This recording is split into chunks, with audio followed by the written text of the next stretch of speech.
दिख रहा था।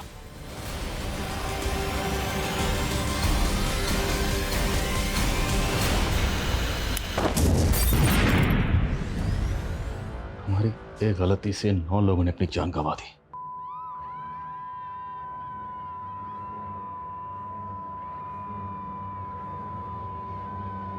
एक फूल की इतनी बड़ी सजा, और इस फूल ने हमारी वर्दी पर एक ऐसा दाग लगा दिया जो कभी नहीं मिट पाएगा।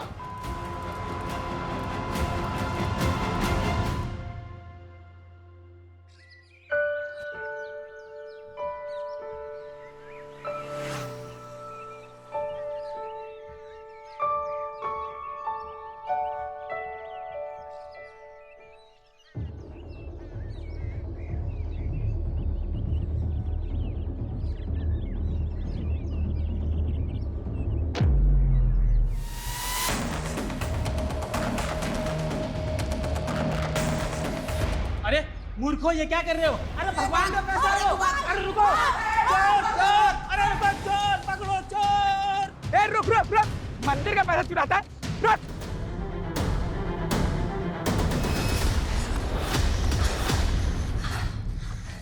क्या हम सच में नरक में जाएंगे? मेरी माँ तो कह रही है कि स्वर्ग और नरक यहीं पे होता है। अरे स्वर्ग तो हमारी दोस्ती है, नर्क तो तब मिलेगा जब हमारी ये दोस्ती टूटेगी। हमारी ये दोस्ती कभी नहीं टूटेगी, हमारी ये दोस्ती कभी नहीं टूटेगी, हमारी ये दोस्ती।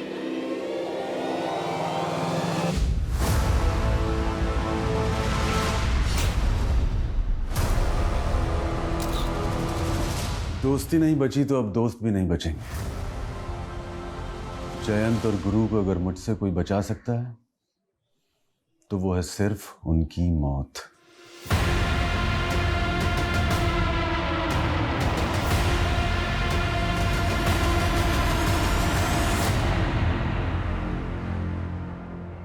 अरे भैया, आज बहुत लेट हो गया। ससुराल वाले घर पे आए थे तो उसीलिए उन्हीं की सेवा में लगा हुआ था। ये कब तक बनेगी कचौड़ी? बस भैया, थोड़ा सा वक्त लगेगा, अभी दुकान ही लगा रहा हूँ।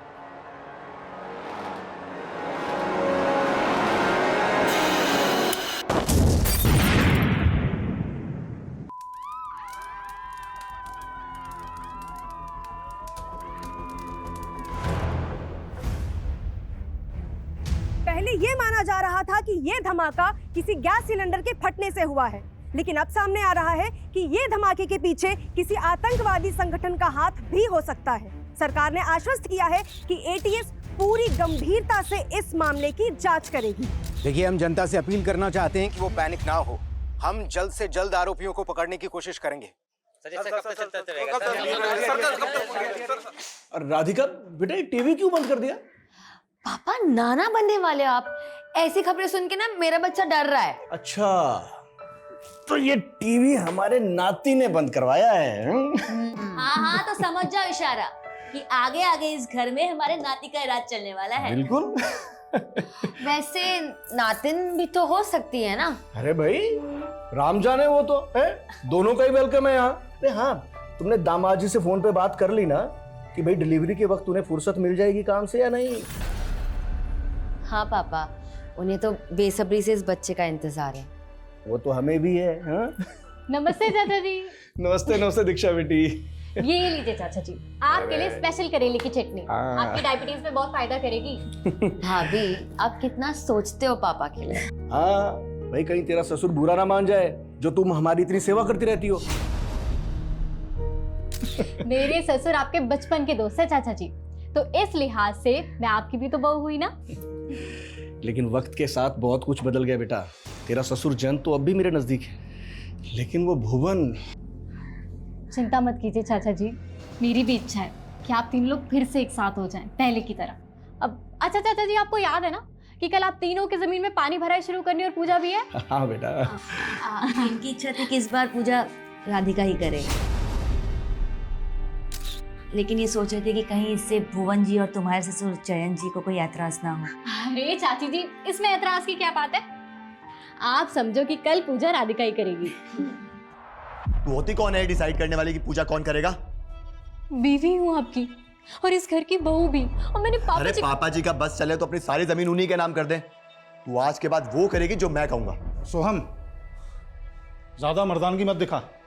दीक्षा को मैंने अनुमति दी थी राधिका से पूजा कराने की, और राधिका भी मेरी बेटी जैसी है। बस बस बस, गुरु चचा दोस्त है आपके, सिर्फ दोस्त, परिवार नहीं है वो आपके। और ये बहू है आपकी, बेटी नहीं। सारे रिश्तों को उलझा के रखा हुआ है आपने।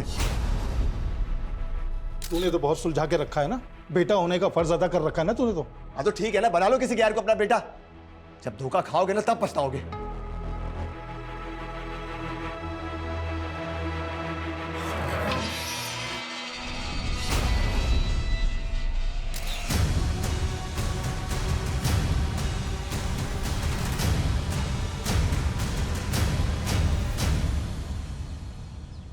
जयंत, भुवन से बात हुई क्या?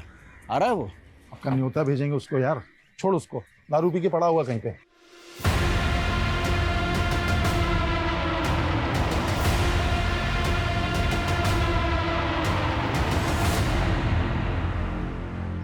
और उस जमीन को लेकर कितने सपने देखे थे हम दोस्तों ने, लेकिन वो कल तक मरने के लिए तैयार था और आज मिलना भी नहीं चाहता है।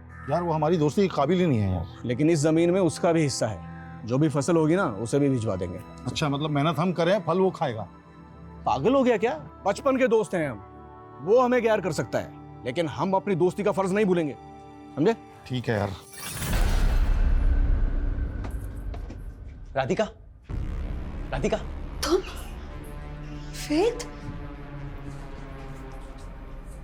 तुम यहाँ क्या कर रहे हो? हाँ राधिका, तुम इतने दिन बाद आई हो और मुझसे मिली भी नहीं। वेद, अब तो मेरा पीछा छोड़ दो, मैं शादीशुदा हूँ। तुम और ये बच्चा दोनों मेरे, समझी? वेद, ये क्या बकवास कर रहे हो? तुम जाओ यहाँ से। तुम्हें अपने पति को छोड़ के मेरे पास आना होगा। अगर तुम मेरी नहीं हुई ना तो मैं किसी की रहने भी नहीं दूंगा। देखो, मुझे धमकी मत दो, वरना मैं वरना क्या? सिर्फ आधा घंटा दे रहा हूँ तुम्हें, बैग पैक कर और भाग चल मेरे साथ।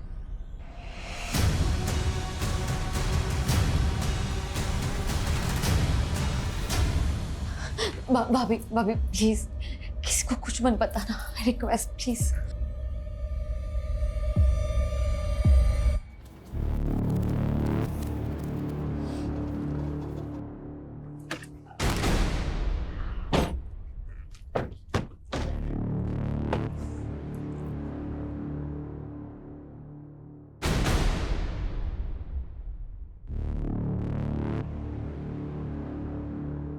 आओ राधिका बेटा, करो शुभारंभ।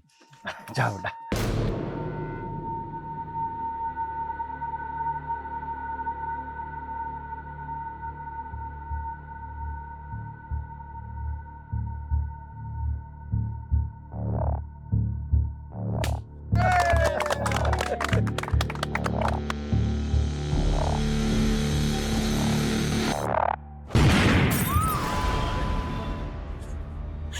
संभालिए चाची। दीक्षा, ये सब कैसे हो गया दीक्षा?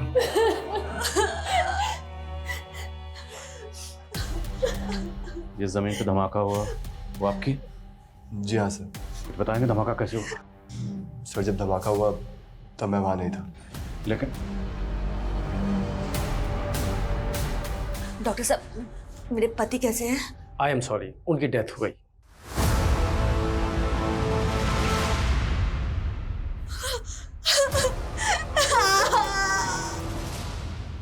सर, इस हादसे में 4 लोगों की जान चली गई। और सर मेरे पापा? वो काफी सीरियस है, हमें उनका पैर काटना पड़ा।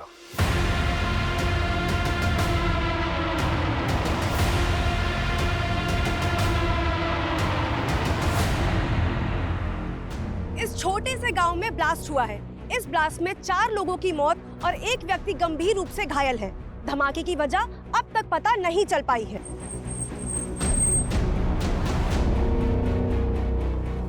सर आप इस बारे में क्या कहना चाहते हैं? मैम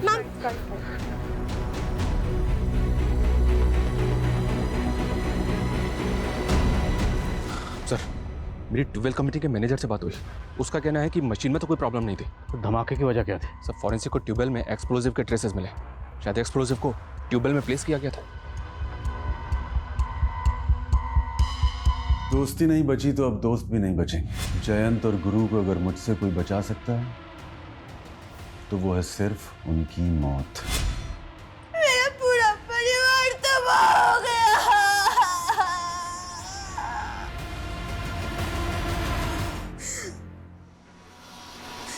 जयंत कैसे? वो भी जिंदा लाश ही रह गए, उनकी एक टांग चली गई।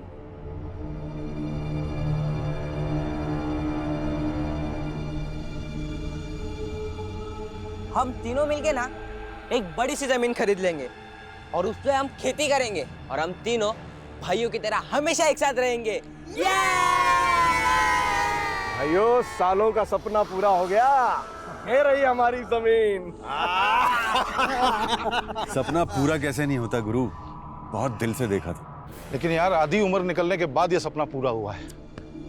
अगर तुम दोनों से पहले मैं ऊपर निकल लिया ना तो जमीन तुम दोनों के नाम। जयंत पागल हो गया क्या? अरे शुभ शुभ बोल, क्या बोली जा रहा है? वैसे तेरी बात में दम है जयंत। अगर हम तीनों में से कोई भी पहले निकल गया ना भगवान से मिलने, तो जो बच गया जमीन उसकी। अबे फिर तो गुरु की लॉटरी निकल जाएगी। मेरी क्यों? अबे जोशी ने बोला है 100 साल जिएगा कम वक्त। फॉरेंसिक रिपोर्ट के मुताबिक बम बनाने के लिए जिलेटिन स्टिक्स और बारूद का इस्तेमाल किया गया और बम को ट्यूबवेल के पावर स्विच के साथ कनेक्ट किया गया ताकि जैसे ही ट्यूबवेल ऑन हो धमाका हो जाए। सर ये जिलेटिन स्टिक्स और बारूद का इस्तेमाल तो मोस्टली टेरर ग्रुप ही करते हैं। लेकिन टेरर ग्रुप का मकसद तो ज़्यादा से ज़्यादा जान और माल का नुकसान करना होता है, जबकि यहाँ पे पर्पसली एक ही फैमिली को टारगेट किया गया। फैमिली के 2 मेंबर्स के साथ साथ खेत में काम करने वाले 2 मजदूर भी मारे गए। गुरु का दोस्त जयंत वो बच गए। तो क्या सर आपको इसमें कोई पर्सनल एंगल दिखाई दे रहा है? जयंत की हालत स्टेबल होने दो, फिर उससे बात करते हैं। और हमें इस केस को एस्केलेट करके सेंट्रल एजेंसीज की मदद लेनी होगी। बम धमाका हुआ, छोटा केस नहीं, शायद उनके डाटाबेस से हमें इस केस में कुछ हेल्प मिले।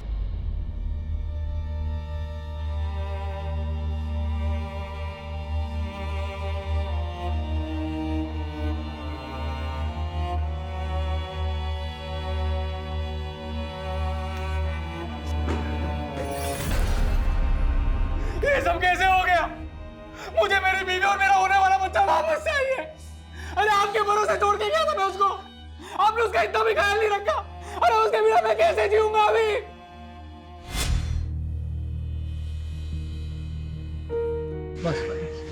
अच्छा नीरज जी, आप इसको यहाँ लेकर आ गए। अब आपको तो फुर्सत होती है नहीं, डिलीवरी तक ये हमारे साथ ही रहेगी, हम इसका ख्याल रखेंगे।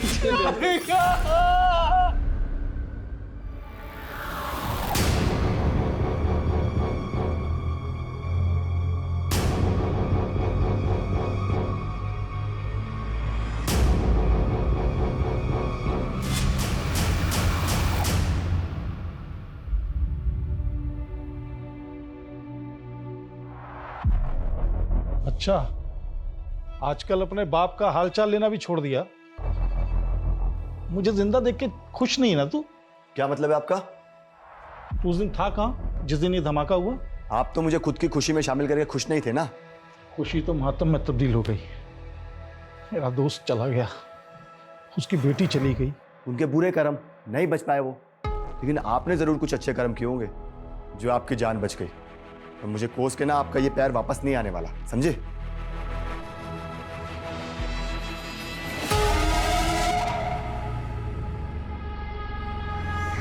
ये लीजिए पापा जी, आपकी दवाई का समय हो गया।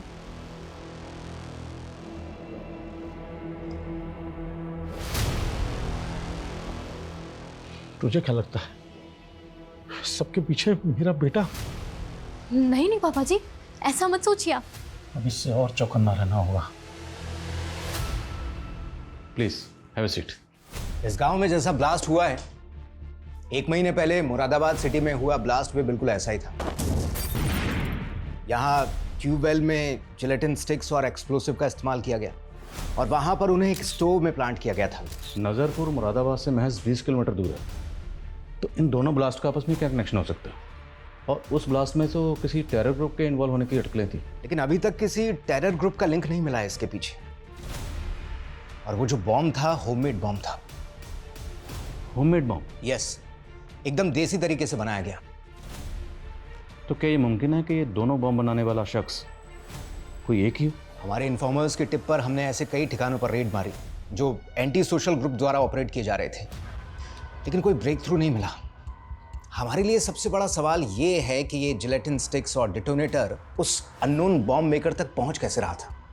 जेलेटिन स्टिक्स मोस्टली माइंस में ब्लास्ट के लिए इस्तेमाल होती हैं, तो हो सकता है वहां से किसी ने। लेकिन इंटेलिजेंस तो माइंस ब्लास्टिंग के ठेके लेने वाली हर कंपनी पर कड़ी नजर रखती है। उन्हें जो जिलेटिन स्टॉक्स अलॉट होता है वहां से तो एक भी बॉक्स का इधर उधर होना इम्पॉसिबल है। हमने पर्सनल लेवल पर भी इस केस को इन्वेस्टिगेट किया, सारे इंजर्ड और डेड लोगों से कनेक्टेड लोगों के बैकग्राउंड्स चेक किए, लेकिन कहीं से कोई क्लू नहीं मिला। हमारे विक्टिम की फैमिली में ऐसा कोई लगता नहीं जो इस तरह का बम बना सकता है। But you have to investigate it. मुझे लगता है अब हमें इस केस को फ्रेश पर्सपेक्टिव से देखना होगा। We have to take personal angle. हमें देखना होगा कि हमारे विक्टिम की फैमिली से जुड़ा वो कौन शख्स है जो इस तरह का होममेड बम बनाकर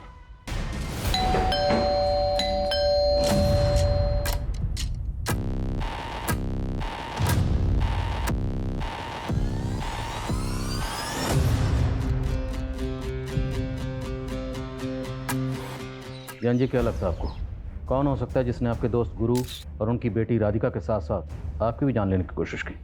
मैं पता लगा रहा हूँ सर। मतलब आपको किसी पर शक है? फिलहाल तो मुझे ऐसा कुछ नहीं लग रहा है, कुछ होगा तो बताऊंगा आपको मैं। सर मुझे लगता है ये जयंत को छुपा रहा है।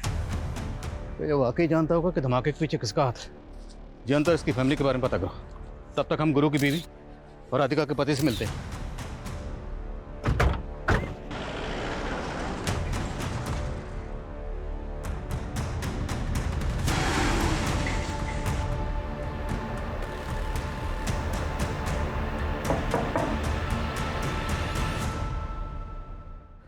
आपको किसी पे शक? कोई ऐसा है जो आपकी बेटी राधिका और आपके पति गुरु को इस तरह मरवा सकता है? मुझे तो कुछ समझ में नहीं आ रहा है। राधिका तो यहाँ रहती भी नहीं थी, वो तो बस डिलीवरी के लिए मायके आई थी। नीरज जी, आपको किसी पे शक? Excuse me sir. सर मैं आपको कुछ बताना चाहती हूँ। तुम्हें अपने पति को छोड़ के मेरे पास आना होगा। अगर तुम मेरी नहीं हुई ना तो मैं किसी की रहने भी नहीं दूंगा। दीक्षा भाभी आप क्या बोल रही हो? सॉरी नीरज जी, लेकिन यही सच है। सर वो वेद राधिका को अपने साथ भागने के लिए बोल रहा था, और सर मैंने ये सब इसलिए पहले नहीं बताया क्योंकि मैं नहीं चाहती कि राधिका के चरित्र में कोई लांछन लगे। वेद है कौन? सर शादी से पहले राधिका और वेद एक दूसरे से प्यार करते थे। पापा मुझे कुछ नहीं समझना है, मैं वेद से प्यार करती हूँ और उसी से शादी करूंगी।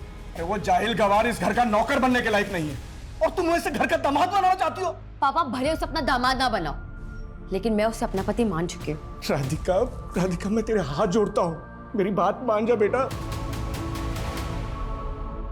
नहीं मानेगी तुम। तुम्हारी मौत पे ही घर बसाना।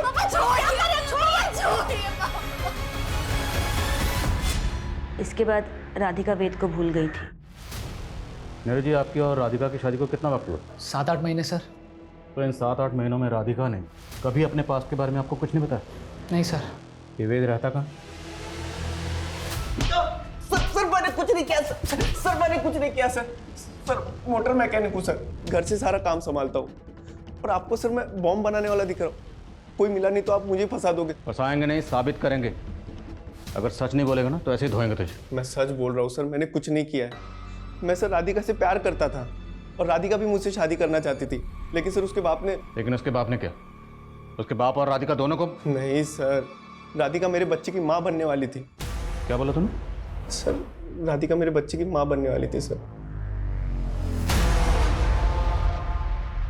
सर फॉरेंसिक को इस वेद के घर से जो सामान मिला है उसमें जेलेटिन या एक्सप्लोजिव के कोई ट्रेसेस नहीं मिले। अब इतना बेवकूफ़ नहीं कि धमाका करने के बाद वो सब सामान अपने घर में रखेगा। मोटर मैकेनिक है तो पूरे चांसेस हैं कि ट्यूबवेल में वो बॉम्ब इसने प्लांट किया हो। पर ये वेद तो बोल रहा है कि राधिका के पेट में इसी का बच्चा था। अब ये तो पैटर्निटी टेस्ट से ही क्लियर होगा। पर सवाल ये है कि राधिका के हस्बैंड को वाकई राधिका के पास्ट के बारे में कुछ भी नहीं पता था। आप पापा बनने वाले हो? सच? सर वो न्यू कंसाइनमेंट आ गया है। चलो आप इस रिश्ते का हाथ मुझसे मत छीनिए। आप रख लीजिए पैसे, रख लीजिए। इन पैसों से मेरा दुख कम नहीं होगा। मैं जानता हूँ पैसों से सिर्फ घर की जरूरतें पूरी हो सकती हैं, पति की कमी तो दूर नहीं होगी। लेकिन आपको कभी भी किसी चीज़ की जरूरत हो तो आप बोलना, झिझकना मत। सर एक बात जयंत ने भी हमसे छिपाई और गुरु की बीवी ने भी हमको नहीं बताई। कौन सी बात? हम सिर्फ जयंत और गुरु को इस जमीन का हिस्सेदार समझ रहे थे, जबकि इस जमीन का एक तीसरा हिस्सेदार भी है, जयंत और गुरु का दोस्त भुवन। ये तीनों हर साल इस जमीन पे पहली पानी भराई और पूजा करते थे, लेकिन इस साल इस अवसर पे भुवन शामिल नहीं हुआ था। क्यों? जयंत और गुरु का भुवन से झगड़ा चल रहा था। मजदूरों का कहना है कि इन तीनों की दोस्ती टूट चुकी थी। तो क्या गहरी दोस्ती गहरी दुश्मनी में बदल गई? इतनी गहरी कि दोस्त ने दोस्त की जान ले ली? हो सकता है सर। वो कहते हैं ना, इस सारे संसार में फसाद की जड़ सिर्फ ये 3 चीजें हैं, जर, जोरू और जमीन। अगर हम तीनों में से कोई भी पहले निकल गया ना भगवान से मिलने, तो जो बच गया जमीन उसकी। हम आप लोगों से ये जानना चाहते हैं कि पानी भराई और पूजा की परंपरा में अचानक बदलाव क्यों और कैसे किया गया? क्योंकि पूजा तो आप तीनों दोस्त हर साल तीनों मिलकर ही करते थे। सर इस बार भुवन तो आया नहीं था, तो गुरु चाहता था कि इस बार की पूजा राधिका के हाथों हो। क्या कोई बाहर वाला आदमी जानता था कि पूजा में राधिका शामिल होने वाली? आप ऐसा क्यों पूछ रहे हैं? अगर इस पूजा की परंपरा में बदलाव नहीं किया गया होता तो भुवन की गैरहाजिरी में पूजा में आप और गुरु बैठे, राधिका नहीं।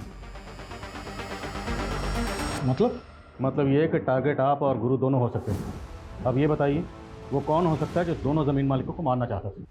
भुवन पे तो शक नहीं है आपको? तो आप बताइए, अगर भुवन ऐसा कर सकता है तो ऐसा क्यों करेगा?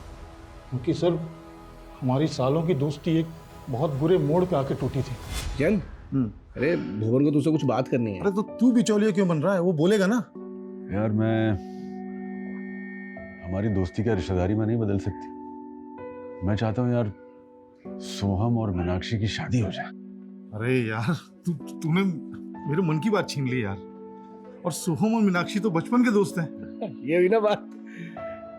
जयंत, तुझे मालूम है ना मीनाक्षी थोड़ा हकलाती भी है। अरे नहीं बेटा, तो हमारी बहू नहीं हो, बेटी हो। खुश रहो। हाँ जयंत, सोहम और मीनाक्षी की जोड़ी बहुत अच्छी लगेगी। बेटा नमस्ते बेटा। मीनाक्षी से मिलो। हाय सोहम। हाय मीनाक्षी। ये क्या बदतमीजी है सोहम? मुझे पता है हम यहाँ किस लिए इकट्ठा हुए हैं आज। हाँ पता है मुझे। आप लोग यही चाहते हो ना कि मैं शादी कर लूं? ठीक है दीक्षा,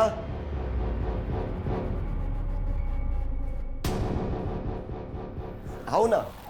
और ये है दीक्षा, और ये सिर्फ मेरी गर्लफ्रेंड नहीं है बल्कि हम लोगों ने कोर्ट मैरिज कर लिया। So now she is my wife. और हाँ एक बात और, ये मीनाक्षी की तरह हथलाती भी नहीं है। बदतमीज। सॉरी मीनाक्षी। सोहम ने हमेशा मेरा सिर झुकवाया सर। तो आपकी अपने बेटे से भी नहीं बनती थी? क्या बताऊं सर, एक गलतफहमी उसके मन में घर करके बैठी थी। कैसी गलतफहमी? सर मेरी बीवी ने सुसाइड कर लिया था। मेरी बीवी डिप्रेशन में रहती थी, इसलिए उसने ऐसा सब कुछ किया। लेकिन सोहम को लगता था कि उसने मेरी वजह से सुसाइड कर लिया। गुरु से क्या प्रॉब्लम थी भुवन को? सर यही कि उसने रिश्ता करने के लिए बोला था। फिर तो सोहम की सजा जयंत को क्यों दे रहा है? तूने देखा ना सोहम ने किस तरह मजाक उड़ाया मेरी बेटी का। और मीनाक्षी उसे बचपन से चाहती थी, और तू कहीं और देखेंगे। क्या कर सकते हैं आप? उसने शादी कर ली है। और फिर मीनाक्षी बेटा आना इधर। बेटा सुन तो सही, हम क्या रहे।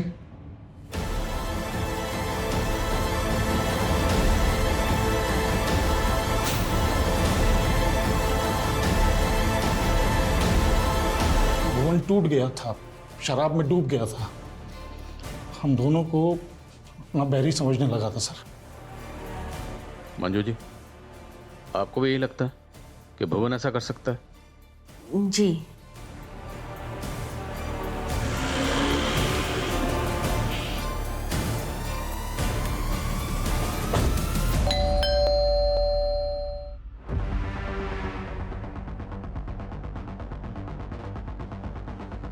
भुवन कहाँ है?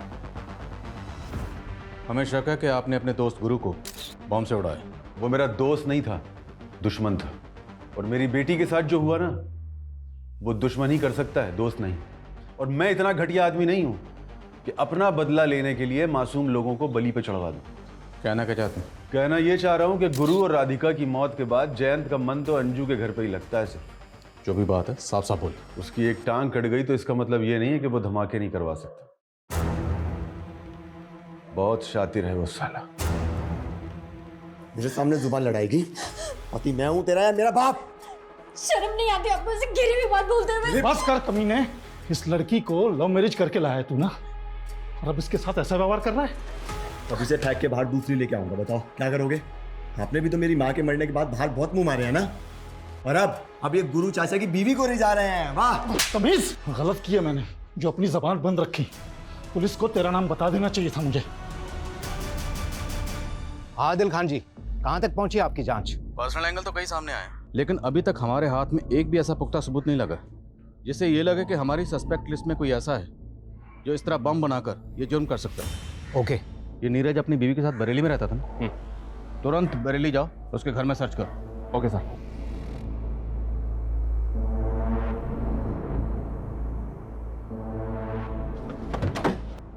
पूरा घर अच्छी तरह से सर्च करो। सर। अरे कहाँ जा रहे हो आप लोग? सर बात क्या है? तेरी बीवी के पेट में जो बच्चा था वो वेद का था, और तू कह रहा है कि तुझे मालूम नहीं था अपनी बीवी के अफेयर के बारे में? अरे नहीं मालूम था मुझे कि राधिका का किसी के साथ अफेयर चल रहा था, और अगर मालूम भी होता तो क्या मैं उसका जाके खून कर देता, वो भी इस तरह से। घर में कुछ नहीं मिला फिर भी हम इसे क्लीन चिट नहीं दे सकते। लॉजिस्टिक का बिजनेस है इसका, और बरेली में एक वेयर हाउस भी है। खबरियों को बोलो कि इस पे नजर रखें। हो सकता है कि लॉजिस्टिक के बिजनेस की आड़ में इसका किसी एंटी सोशल ग्रुप से कनेक्शन हो।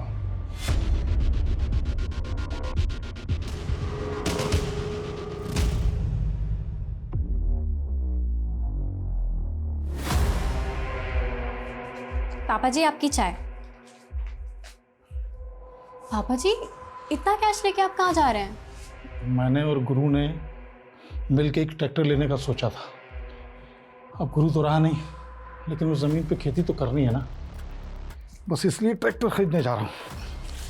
पापा जी क्या आपको वाकई लगता है कि वो ब्लास्ट सोहम ने? मैं लेट हो रहा हूँ, चाय नहीं पी पाऊंगा।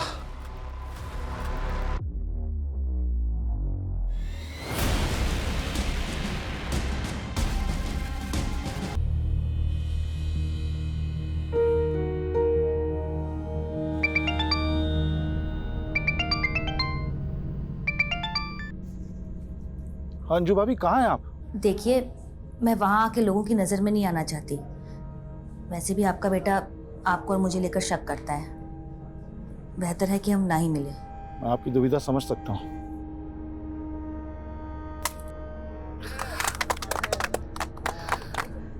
चलिए पापा जी, पहली बार ट्रैक्टर आप स्टार्ट कीजिए।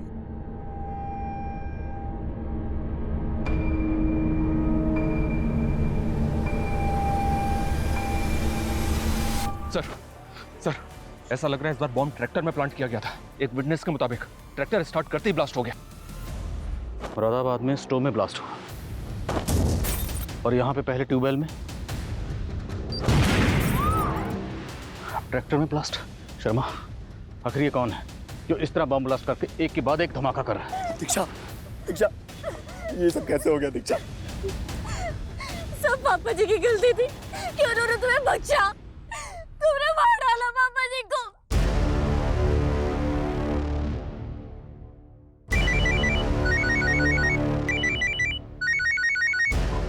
हेलो,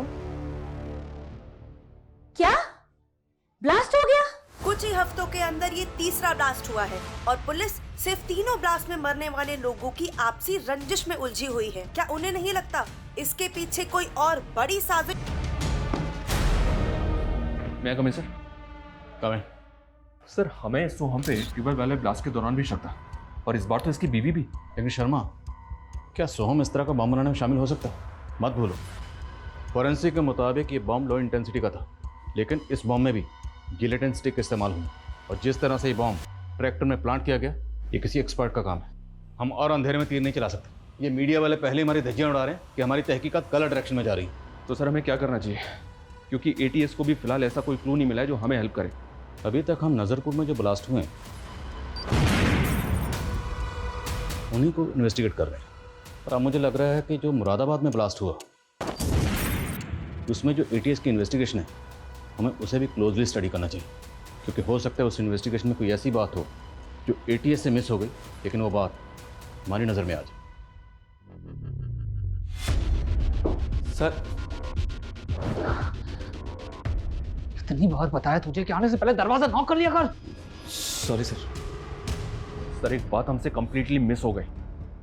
भुवन का फोन 18 तारीख को मुरादाबाद में एक्टिव था और 18 तारीख को ही मुरादाबाद सिटी में ब्लास्ट हुआ था। ये भुवन मुरादाबाद में जाता कहाँ? सर वो तो पता नहीं, लेकिन ये अक्सर मुरादाबाद जाता रहता है और ये जब जब मुरादाबाद गया है इसका फ़ोन उस लोकेशन पे भी एक्टिव रहता था जहाँ जहाँ ब्लास्ट हुआ था। हो सकता है ये वहाँ रेकी करने जाता हो। सर मुरादाबाद तो रोज़ हज़ारों लोग आते जाते हैं। मैं मुरादाबाद गया और मैंने बम ब्लास्ट कर दिया। तो ये बता कि मुरादाबाद में जाता कहाँ? सुंदरी के यहाँ गया था। कौन सुंदरी? प्रोस्टिट्यूट है सर। 18 तारीख की रात में उसी के साथ। सब पता किया हमने। तो मुरादाबाद में कुंजा मार्केट भी जाता है, वही कुंजा मार्केट जहाँ पे ब्लास्ट हुआ था। बोल क्या छिपा रहा? सर मैं तो उस मार्केट में कचौड़ी खाने जाता हूँ गांव लौटने से पहले। करेक्ट, कचौड़ी खाने वाले के गैस स्टोव में ही ब्लास्ट हुआ 18 तारीख को। बोल। सर वही तो मैं कह रहा हूँ, उस दिन मैं उस मार्केट में गया ही नहीं। सुंदरी के घर से निकला और सीधा अपने गांव वापस चला गया। शायद मेरी किस्मत अच्छी थी। उस दिन अगर उस मार्केट में गया होता तो बम ब्लास्ट में मैं भी मारा गया होता। तू कहना क्या चाहता है? कोई ऐसा है जो तुझे मारना चाहता है? मुझे कौन मारेगा सर? तुम लोग 3 दोस्त हैं, तू, भुवन और गुरु। गुरु मारा गया ट्यूबवेल ब्लास्ट में और जयंत मारा गया ट्रैक्टर ब्लास्ट में। तो तीनों दोस्तों में से बचा कौन? तू। और ब्लास्ट कहाँ पे हुआ? कुंजा मार्केट, वही कुंजा मार्केट जहाँ तू अक्सर जाता है। शायद कोई ऐसा है जो ये जानता है कि तू जब भी मुरादाबाद आता है तो कुंजा मार्केट ज़रूर जानता है, इसीलिए ब्लास्ट कुंजा मार्केट में किया गया। जहन पे जोर डाल और बता कि वो शख्स कौन है। सर ये बात तो सिर्फ सुंदरी जानती। अरे तू यहाँ क्या कर रहा है? तेरे भुवन चाचा को पुलिस ने गिरफ्तार कर दिया। तू निकल यहाँ से। अरे लेकिन मुझे अभी तो अंदर अरे तू जान। अरे सर सर सर लो, मैंने पकड़ लिया इसको। अरे सर मैंने पकड़ लिया इसको। इसको भी लेके चलो। अरे मुझे क्यों लेके जा रहे हो? मैंने क्या किया? मैंने क्या किया? अरे साहब मेरा काम है धंधा करना। अब चाचा हो या भतीजा मुझे क्या फर्क पड़ता है? और इन दोस्तों को मार के मुझे क्या मिलेगा? सर मेरा कोई लेना देना नहीं है नवाकों से। अगर कुछ भी छुपाया ना और हमें पता चला तो उधेड़ेंगे तुझे। और छुपाने को बचा ही क्या है? सब कुछ तो सामने खुल गया है। 18 तारीख को मुरादाबाद में हुए ब्लास्ट से 10 दिन पहले 8 तारीख को बरेली रोड पर दंगे हुए थे। तभी इस जिलेटिन बॉम्ब की साजिश की शुरुआत हुई थी। लेकिन बरेली में हुए दंगों का इन धमाकों से क्या कनेक्शन है? दंगों के कारण 3 दिन तक शहर में कर्फ्यू रहा था, जिस वजह से एक माइनिंग साइट पर जाने वाले जिलेटिन से भरे ट्रक को कंपनी को 3 दिन के लिए बरेली के गोडाउन में रखना पड़ा था। उस वक्त कंपनी ने हमसे ये बात छुपाई थी कि उस ट्रक में से 147 जिलेटिन्स गायब हो चुकी थी। हमें शक है कि ये चोरी उसी वक्त हुई जब वो ट्रक नीरज के गोडाउन में खड़ा हुआ था। नीरज के गोडाउन पे? माइनिंग कंपनी के हिसाब से वो जिलेटिन स्टिक तेरे गोडाउन से चोरी हुई। सर माइनिंग कंपनी वाले झूठ बोल रहे हैं। मेरा मतलब है कि मेरे गोडाउन से आपको कुछ मिला क्या? आदिल खान जी। शर्मा, इस नीरज के गोडाउन से किसी भी तरीके का एक्सप्लोसिव या जिलेटिन नहीं मिला है। कहीं ठिकाने लगा दिया होगा। 2 लगाएंगे सब उगल देगा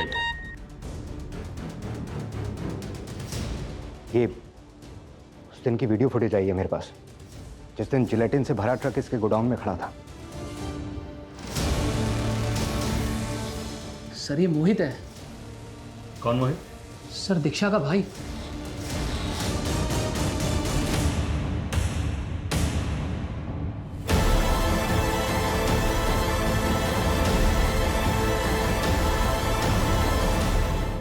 कौन सोच सकता है ये मासूम से दिखने वाले भोले वाले चेहरे किसी की जान भी ले सकते हैं। सर वो तीनों इंसान नहीं जानवर थे, जानवर। सर उन तीनों ने मिलकर हमारी माँ का रेप किया था। हमारी माँ का रेप? 10 साल पहले जब मैं और मोहित बच्चे थे और हमारी माँ एक गेस्ट हाउस में सफाई का काम करती थी। अरे सर आप अरे हुआ क्या है बता दो। अरे देखो ना, पागल हो गया। मैंने तो मजे ले लिए, तुम भी मजे ले लो। अब तू क्या सोच रहा है? सच्चा दोस्त वो होता है ना जो हर बुरे काम में और अच्छे काम में दोस्त का साथ दे। अरे चल जाना, क्या सोच रहा है, चल। पर किसी ने उनकी बातों को सीरियसली नहीं लिया।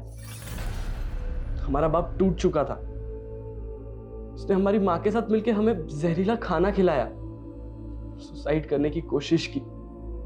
लेकिन हमारे पड़ोसी आ गए और हमें हॉस्पिटल ले गए। हम तो बच गए सर, लेकिन हमारे माँ पापा ने उन्हें खो दिया। हमने बचपन में ही ठान लिया था कि एक दिन इन तीनों से जरूर बदला लेंगे। सर हमारे मामा ने हमें पाला, हमने पढ़ लिख के खुद को इस लायक बनाया कि उनकी बराबरी कर सके और सबसे पहले उनके घर में घुस के उन्हें घात लगा सके। इसलिए मैंने सोहम के ऑफिस में जॉब ढूंढ ली और उसे प्यार के जाल में फंसा के उससे शादी कर ली। और ये है दीक्षा, और ये सिर्फ मेरी गर्लफ्रेंड नहीं है बल्कि हम लोगों ने कोर्ट मैरिज कर लिया। So now she is my wife. और अपने भाई मोहित को नीरज के यहाँ नौकरी पर लगवाया। और वो जिलेटिन और बारूद तो 1.5 महीने पहले ही नीरज के गोदाम में आए थे। तो क्या तुम लोगों ने पहले उन्हें बॉम्ब से? हम तो उन तीनों को बहुत पहले ही मार देना चाहते थे, पर हम कुछ ऐसा सोच रहे थे जिससे कि हम ना फंसे।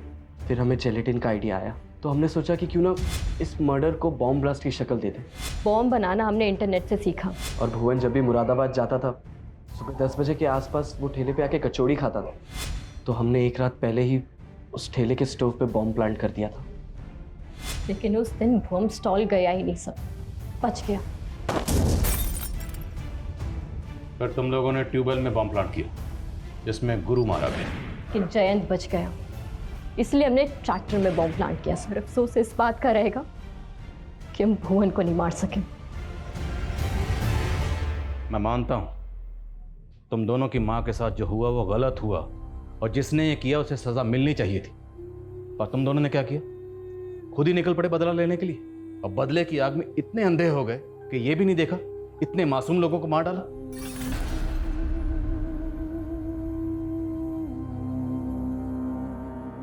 ये कोई भूल नहीं थी बल्कि बहुत बड़ी गलती हुई थी हमारे पुलिस डिपार्टमेंट से। अगर उन लोगों ने दीक्षा की मां सरिता के रेप केस को सीरियसली लिया होता और उसके गुनहगार भुवन, जयंत और गुरु को पकड़ लिया होता तो दीक्षा और मोहित ये बदले का खूनी खेल ना खेलते और इतने मासूम लोगों की जान यूं ही ना जाती।